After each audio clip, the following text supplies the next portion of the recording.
حمد و ثنا اللہ رب العزت کے لیے جس نے اسلام جیسا عظیم دین ہم پہ نازل فرمایا اور یہ دین قبول کرنے کی ہمیں توفیق بخشی۔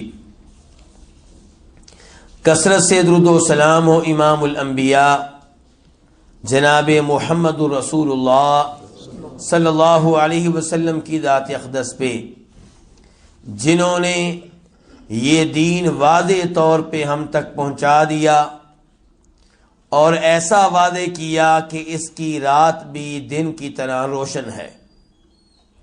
آپ نے ہر طرح کے فتنوں سے خبردار کیا تاکہ ہم لوگ فتنوں سے محفوظ رہ سکیں اور جنت کی راہ پہ گامزن رہ سکیں۔ آج کا موضوع آپ جانتے ہیں کہ مسیح دجال کے فتنہ کے بارے میں ہے، اور یہ وہ فتنہ ہے جو قیامت کی بڑی نشانیوں میں سے ایک نشانی ہے۔ آپ جانتے ہوں گے کہ قیامت کی نشانیاں دو طرح کی ہیں، ایک چھوٹی چھوٹی نشانیاں اور دوسرے نمبر پہ وہ نشانیاں جنہیں قیامت کی بڑی نشانیاں کہا جاتا ہے۔ مثال کے طور پہ نبی صلی اللہ علیہ وسلم کی بعثت، آپ کی آمد، آپ کا اعلان نبوت، یہ قیامت کی نشانیوں میں سے ایک نشانی ہے، لیکن یہ قیامت کی بڑی نشانی نہیں بلکہ قیامت کی چھوٹی نشانیوں میں شمار ہوتا ہے۔ جہالت کا پھیل جانا، علم کا اٹھنا، عورتوں کا بہت زیادہ ہونا، اس قدر زیادہ ہونا کہ ایک مرد ہوگا اور اس کی نگرانی میں 40 50 عورتیں ہوں گی، یہ سب قیامت کی نشانیاں ہیں۔ قیامت کی نشانیاں شمار کرنے لگیں تو بہت زیادہ ہیں، لیکن جو قیامت کی بڑی نشانیاں ہیں وہ محدود ہیں۔ وہ کتنی ہیں؟ وہ 10 ہیں، اور ان کا تذکرہ اس حدیث میں آتا ہے جسے امام مسلم رحمہ اللہ روایت کرتے ہیں، جناب ابو سریحہ حذیفہ بن اسید غفاری رضی اللہ تعالی عنہ سے۔ وہ کہتے ہیں کہ نبی علیہ الصلوۃ والسلام اونچی جگہ پہ تھے، بالا خانے میں تشریف فرما تھے، اور ہم نیچے بیٹھے ہوئے تھے، ہم آپس میں گفتگو کر رہے تھے، تو نبی علیہ الصلوۃ والسلام نے اوپر سے ہماری طرف جھانکا، ہماری طرف دیکھا، اور پھر آپ نے سوال کیا، ما تذاکرون، تم لوگ کس موضوع پہ گفتگو کر رہے ہو؟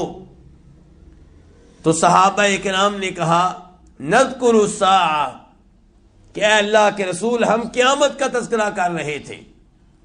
کس کا تذکرہ کر رہے تھے؟ قیامت کا۔ آج ہم لوگ دنیا میں اتنا کھو چکے ہیں کہ ہمیں موت کا تذکرہ پسند نہیں ہے، قیامت کے بارے میں گفتگو ہمیں پسند نہیں ہے۔ اور اس حدیث سے کیا پتا چلا کہ صحابہ کرام کی مجلس لگی ہوئی ہے، آپس میں گفتگو کر رہے ہیں کس کے بارے میں؟ قیامت کے بارے میں۔ ہم قیامت کے بارے میں گفتگو کو فضول چیز شمار کرتے ہیں۔ ہمارے ہاں اہم ترین موضوع کیا ہے؟ سیاست کے بارے میں گفتگو ہو، نواز شریف کے بارے میں، زرداری کے بارے میں، عمران خان کے بارے میں، یہ ہمارے نزدیک زندہ موضوع ہے۔ یا پھر کھیل کے بارے میں گفتگو ہو، فلموں کے بارے میں گفتگو ہو، قیامت کے بارے میں گفتگو، اس کو ہم ایک مردہ موضوع سمجھتے ہیں۔ لیکن صحابہ کرام کی مجلس لگی ہوئی ہے، وہ گفتگو کر رہے ہیں قیامت کے بارے میں۔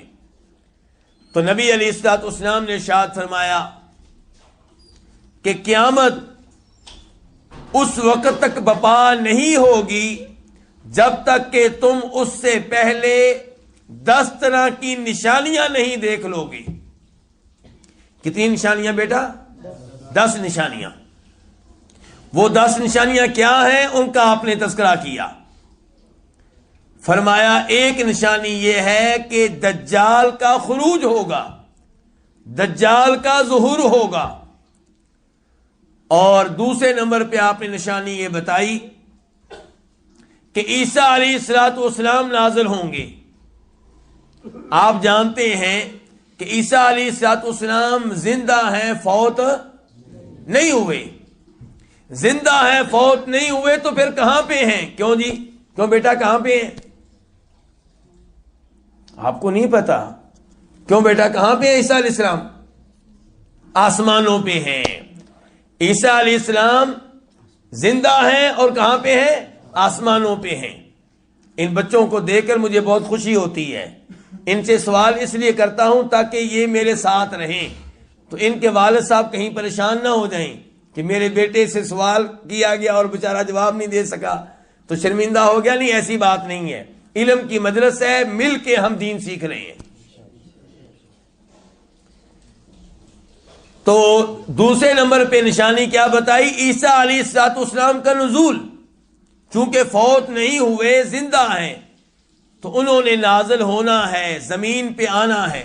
اور یہ ایک حقیقت ہے، اور افسوس سے کہنا پڑتا ہے کہ جیسے دجال کے کئی لوگ منکر ہیں اور وہ اس کو حقیقت ماننے کے لیے تیار نہیں ہیں، وہ کہتے ہیں کہ جن روایات میں آیا ہے کہ دجال آئے گا، اس سے مراد یہ ہے کہ شر عام ہو جائے گا، جھوٹ عام ہو جائے گا، فراڈ عام ہو جائے گا۔ یہ کوئی انسان نہیں ہے، یہ کوئی حقیقت نہیں ہے کہ جو سامنے آئے گی۔ ایسے ہی افسوس سے کہنا پڑتا ہے کہ عیسیٰ علیہ السلام کے نزول کے منکر بھی موجود ہیں،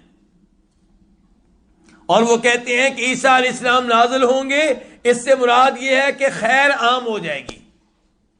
کیا ہو جائے گا؟ خیر عام ہو جائے گی۔ تو قیامت کی نشانیوں میں سے تیسری نشانی کیا ہے؟ یاجوج ماجوج کا ظہور ہوگا۔ یہ کیا چیز ہے جی؟ یاجوج ماجوج یہ ایک قوم ہے۔ یہ کیا ہے؟ ایک قوم ہے۔ اللہ رب العزت نے اس قوم کا تذکرہ سورہ کہف میں کیا ہے۔ فرمایا قالوا یا ذا القرنین ان یاجوج وماجوج مفسدون فی الارض فهل نجعل لك خرجا على ان تجعل بیننا وبینہم سدا۔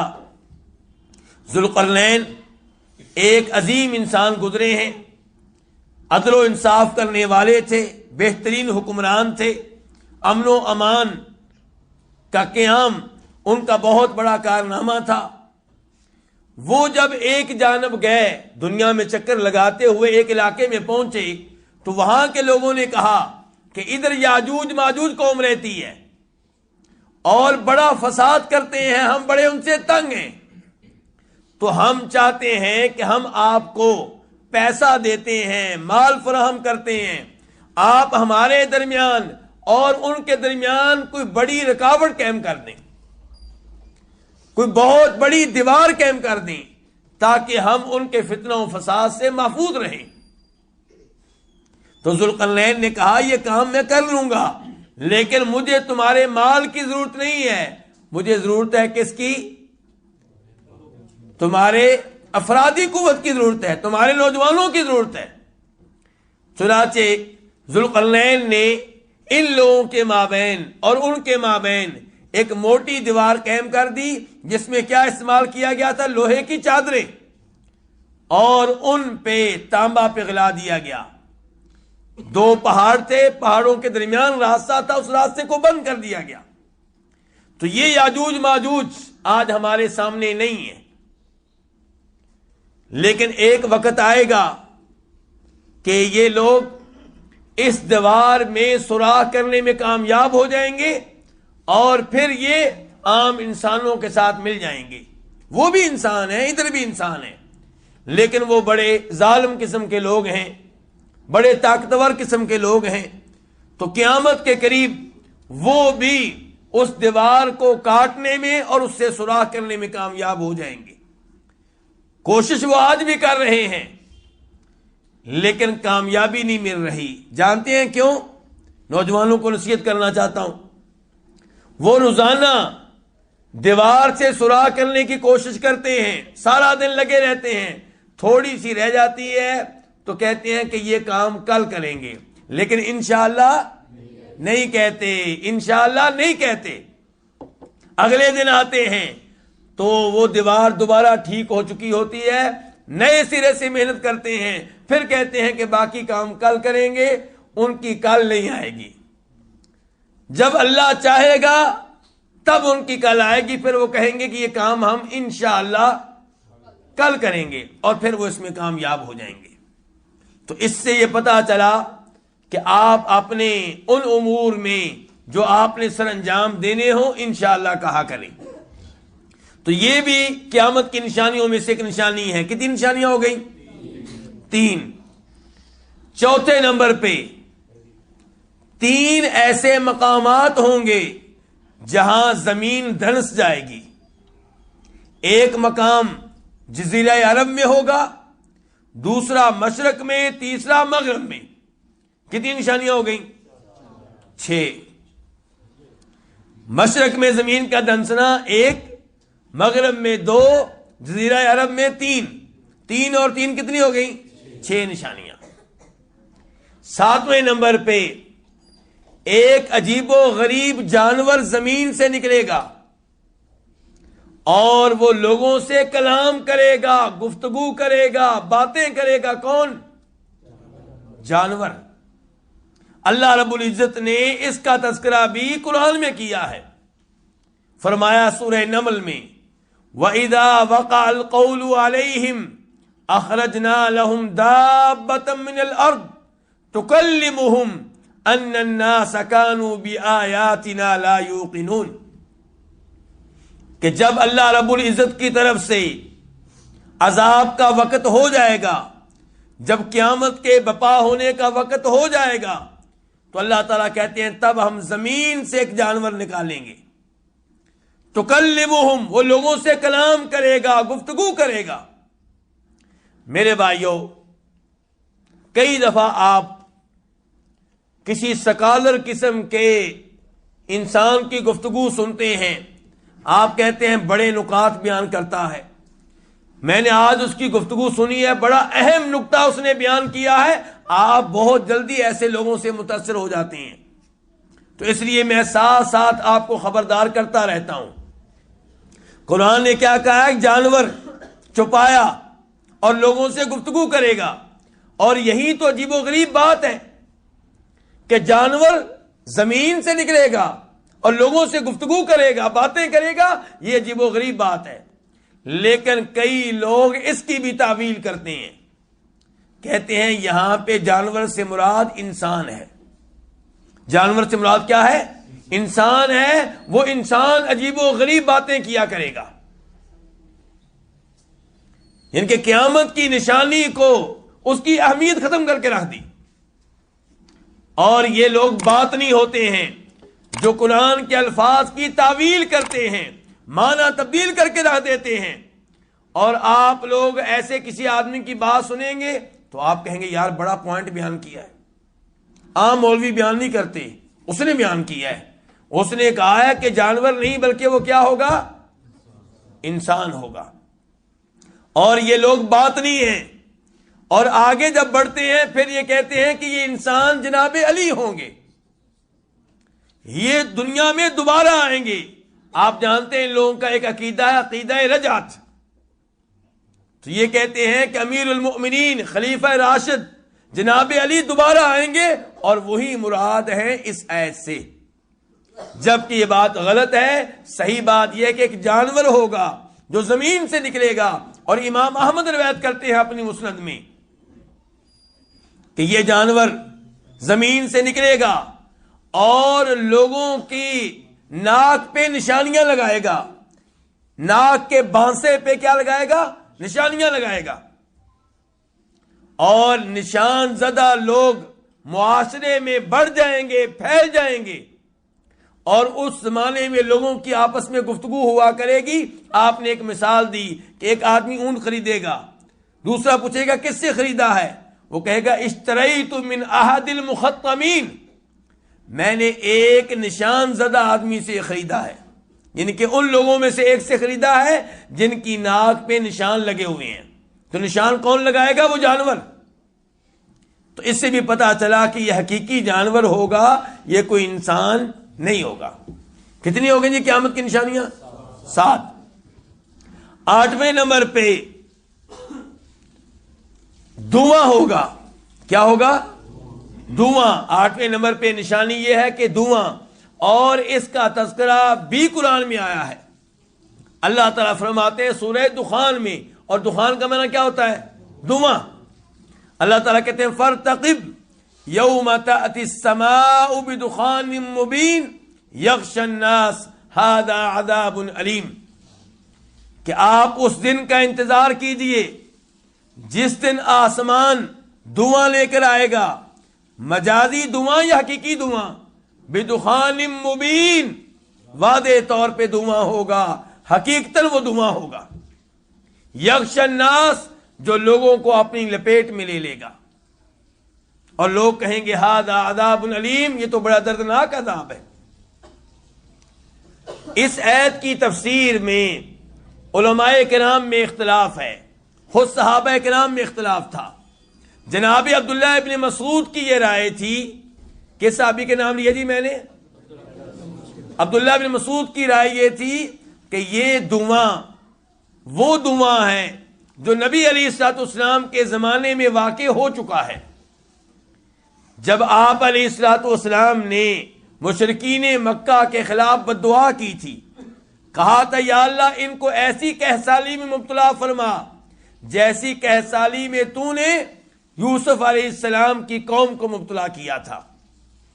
چنانچہ وہ کہسالی میں مبتلا ہوئے، بھوک سے مرنے لگے. بھوک کی وجہ سے ان کی حالت بری ہو چکی تھی. آسمانوں کی طرف دیکھتے تو انہیں محسوس ہوتا جیسے کوئی دھواں ہے. ہڈیاں کھائیں انہوں نے، چمڑے کھائے.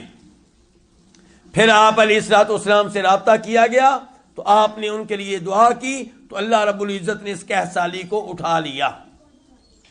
تو ایک رائے یہ ہے کہ یہ واقعہ پہلے ہو چکا ہے، اور صحابہ کرام میں سے کئی ایک کی رائے یہ تھی کہ واقعہ بھی ہوا نہیں، قیامت کے قریب واقع ہوگا. دھواں ہوگا جو تمام لوگوں کو اپنی لپیٹ میں لے لے گا. کافر لوگ شدید تکلیف میں مبتلا ہوں گے، لیکن جو مسلمان ہوں گے وہ اس دھوئیں کی وجہ سے اتنا متاثر ہوں گے کہ یوں محسوس کریں گے کہ جیسے زکام لگ گیا ہو. تو یہ دھواں بھی قیامت کی نشانیوں میں سے ایک نشانی ہے. قیامت کی نشانیوں میں سے ایک نشانی ایک آگ ہے. کیا ہے؟ ایک آگ.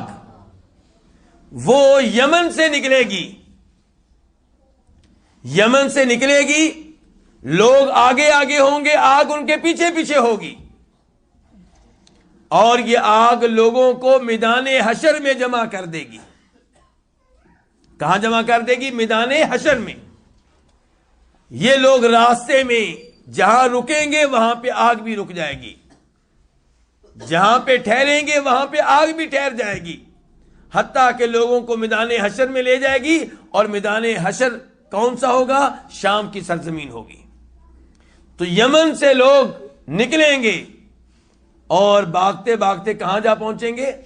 شام میں جا پہنچیں گے. تو یہ قیامت کی نشانیاں ہیں. تو ان نشانیوں میں سر فہرست نشانی کون سی تھی؟ دجال کی. دجال جو ہے یہ ان نشانیوں میں سے ایک بڑی نشانی ہے. دجال سے پہلے آ چکے ہوں گے جناب مہدی. کون آ چکے ہوں گے؟ جناب مہدی. مہدی کے بعد ان بڑی نشانیوں کا آغاز ہونا ہے. مہدی کی آمد کے بعد دجال نکلے گا. دجال کے نکلنے کے بعد عیسیٰ علیہ السلام نازل ہوں گے، اور عیسیٰ علیہ السلام کے نازل ہونے کے بعد یاجوج ماجوج کا واقعہ ہوگا.